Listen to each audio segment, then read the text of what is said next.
Enquanto a gente está preso nesse negócio de a gente precisa trabalhar para comer, a gente vai continuar muito inocente com relação ao conhecimento do mundo. E aqui eu estou falando de conhecimento científico, filosófico, parará. Quanto mais inocente a gente tiver, mais a gente vai estar à mercê desse tipo de situação com a gente. Então, assim, quem entra nessa situação que o Léo falou é exatamente quem não tem a menor perspectiva de estudo de estudo real, de ciência, de filosofia, de história, de geografia, para entender os processos pelo qual ele está entrando, inclusive para acreditar numa narrativa que ele escolher. Né? Eu quero acreditar na narrativa X e por isso porque para mim é mais fácil.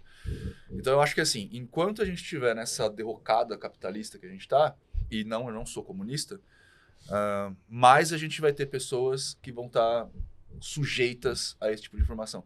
Porque você fica tão pressionado que qualquer atalho que você possa ver, você pega. Sabe? E eu tô olhando pra você, tinha que olhar pra cá. Quanto mais... Desculpa. A gente, quanto mais... um atalho, talvez aqui, essa pessoa tá falando que, eu vou pagar 10 mil pra ela e ela vai fazer um trabalho com Orobas, ou vai fazer sei lá o quê, vai fazer um ebó, e isso vai me ajudar. E aí ele tá mais apto a cair no golpe. Não tô falando que necessariamente isso seja um golpe, mas, tipo, mais fácil essa pessoa tá pra cair nesse tipo de golpe. Eu acho que a gente não chegou no limite ainda, não. Não, imagina. E eu posso falar... Tá longe, eu acho. E eu posso falar isso porque, pô, quando eu montei o Conhecimento da Humanidade, não tinha nada. Não existia nem Instagram ainda. Então, não tinha nada. Não existia nada falando nesse sentido de espiritualidade aqui, nem no mundo. Então, a gente, quando começou ali a trazer uma espécie de educação ali para esse meio, e aí, com o tempo, a gente foi vendo pessoas aparecendo e surgindo, e no início a gente viu um pessoal preocupado com o tipo de conteúdo que estava sendo passado. Hoje em dia não tem mais essa preocupação. Hoje em dia você pega... esse moleque que tem que trabalhar. Hoje o principal motivo de evasão escolar no Brasil ainda é o trabalho, depois é a gravidez, são os dois maiores que a gente tem. Então é o trabalho, o cara tem que trabalhar, e aí esse cara, ele sonha em ser hoje influencer. Sim.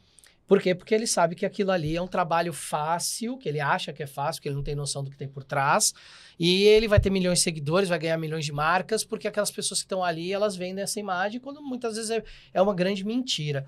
Então, quando o cara olha para esse mundo, que não é só no ocultismo, mas ele hoje é um mundo que se apresenta na generalidade, as pessoas hoje elas querem aquele caminho fácil. Então, eu vou ser famoso, vou ganhar coisa, vou ganhar dinheiro, vou ser rico, vou sustentar. É o caminho que o capitalismo está me ensinando a vencer. Isso. Só que aquilo ali, como tudo no capitalismo, não é para todo mundo, né? O capitalismo, ele dá poucas coisas para poucas pessoas. Então, eu acho que a gente não chegou nesse limite, está longe de chegar nisso. Acho que ainda a coisa vai piorar muito antes de ainda começar a ter uma regulação, apesar de a gente já ter começado a olhar dentro das Big Techs, né? Eu parei agora, 2 semanas de trabalhar com isso, mas ainda trabalhava muito próximo delas, e a gente começou a ver uma mudança de comportamento de consumo de conteúdo. As pessoas vão começar agora a parar de consumir esses conteúdos muito rápidos, e elas estão, até em lugares como TikTok e Instagram, estão querendo agora se aprofundar um pouco mais nos conteúdos. Então, elas estão agora começando a buscar um pouco mais de referência. Isso já é um início de uma perspectiva de mudança. Pode ser que isso nem dure, mas já é algo que começa a aparecer ali, que tem uma busca. Superficial acaba cansando um pouco, às vezes. Né? Mas é uma informação interessante, porque assim, ao mesmo tempo, nas Big Techs, eu não sei, a informação eu não tinha, nas Big Techs a gente tem essa mudança, mas ao mesmo tempo a gente está vendo o padrão psicológico das pessoas querendo cada vez mais picotado. Sim, sim. Né? Então, tipo...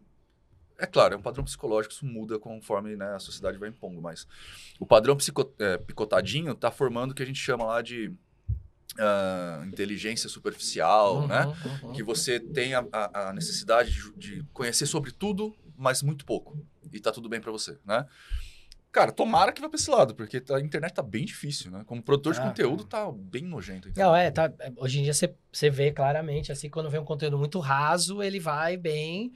E às vezes você pega uma pessoa que você fala, nossa, que merda que essa pessoa tá falando. Aí você vai ver quantos seguidores a pessoa tem e você fala, meu Deus do céu, que é isso, tá acontecendo? Cara? Né? Então, é uma pergunta pra vocês, que vocês estão já há mais tempo na internet, né? E como é que vocês estão lidando com essas mudanças todas? Porque são pessoas que trazem muito conhecimento, que trazem muito embasamento de informação, e hoje você tem que falar em um minuto e meio, né? Basicamente. Eu tô saindo. Abandonando. Não quero mais, eu quero ficar no offline. É muito real. Porque assim, eu venho também do YouTube. Eu não sou tão velho como Conhecimentos da Humanidade. Obrigado. Eu assistia eles quando eu era criança. Não, brincadeira. Eu não sou tão antigo quanto o Conhecimento, eles vieram bem antes de mim. Mas eu venho do YouTube. Eu abandonei o YouTube esse ano. Abandonei de verdade. Parei de fazer. Porque eu não consigo me expressar em 1 minuto do short. Uhum. E não consigo, se eu fizer um conteúdo de 30 minutos, ninguém consome. Comecei a ir pro Instagram e pro TikTok numa pegada muito mais, eu vou falar o que eu quero porque eu acho divertido estar ali.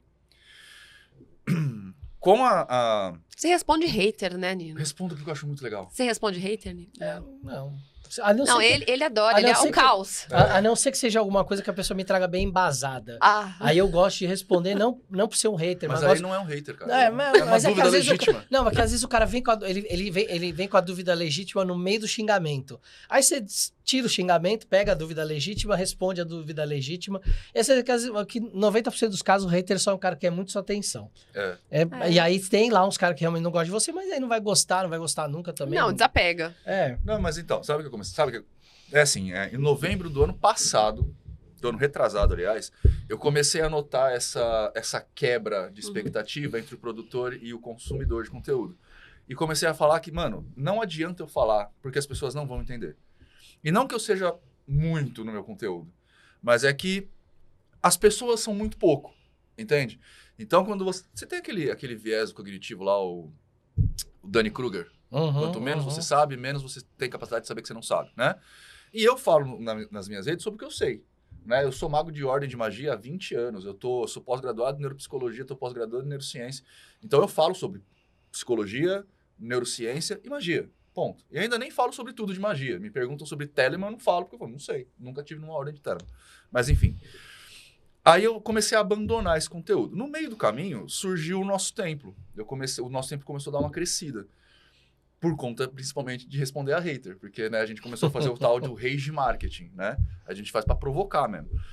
Só que aí o templo começou a produzir produtores de conteúdo também. Então a gente tem, por exemplo, hoje tem o Fraterá, tem o Mago Régulo, tem a Bruna, tem a própria Prace, minha esposa, tem o Kevin, tem o Mago do Escritório, tem uma galera aparecendo para cumprir esse papel.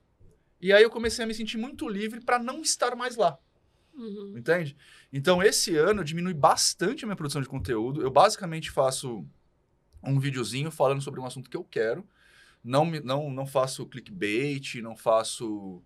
Eu escolho um assunto que eu acho interessante, monto um roteirinho, porque eu gosto e publico.